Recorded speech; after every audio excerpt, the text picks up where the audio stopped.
Hi there, this is Dr. John from the Florida Center for Hormones and Wellness. And I want to talk briefly about food sensitivity analysis. This test is a very simple blood test that's done in the office. Food sensitivities are very important because did you know that many autoimmune disorders are triggered by food? In fact, one of the most common ones we see every day in this office is autoimmune thyroiditis or Hashimoto's. About 90% of autoimmune thyroiditis may be triggered by a food sensitivity.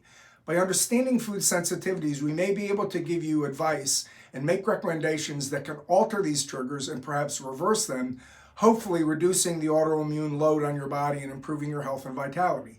So with this very simple test, we may be able to identify food sensitivities that may be impacting your long-term health and wellness.